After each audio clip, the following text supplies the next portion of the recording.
आईला कुठल्याही गोष्टीचं विचारलं, केस गळतायत, केस पांढरे होतायत, केस थिन झाले, तर या सगळ्यासाठीचे काहीतरी एक सोल्युशन्स असतात. मग काय कांद्याचा रस बनवून डोक्याला लावा किंवा कलोंजीचं तेल बनवा. या सगळ्याचा किती उपयोग होतो? ते सध्या व्हायरल ट्रेंड होता एकदम कांद्याचा रस हेअरफॉलमध्ये वापरणं आणि हेअरफॉल थांबणं.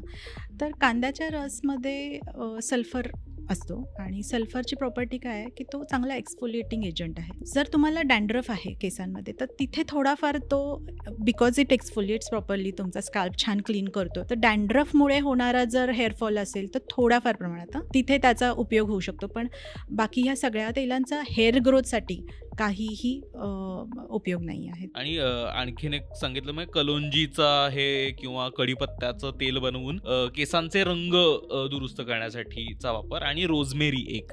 तुम्ही समजून घ्या की केस का पांढरे होतात. आपल्या ज्या हेअर फॉलिकलच्या तिथे मेलानिन सिंथेसिस व्हायला जसं पाहिजे ते होत नसतं. तर मेलानिन सिंथेसिस डिस्टर्ब होतं म्हणून ती पिगमेंटच तिथे फॉर्म होत नाही म्हणून केस पांढरे होतात. तर असा कुठलाही स्टडी अजून आलेला नाहीये की या सगळ्या जे तुम्ही नावं घेतली त्यामध्ये मेलानिन सिंथेसिस प्रॉपर्टी आहे आणि त्यामुळे तुमचे केस पांढऱ्याचे काळे होणार आहे. असा कुठलाही पुरावा अजूनपर्यंत तरी आलेला नाही आहे. सर्टन लिमिटमध्ये हेअरफॉल थांबणं वगैरे ह्या गोष्टी होऊ शकतात पण रिग्रोथसाठी त्याचा उपयोग काही नाही.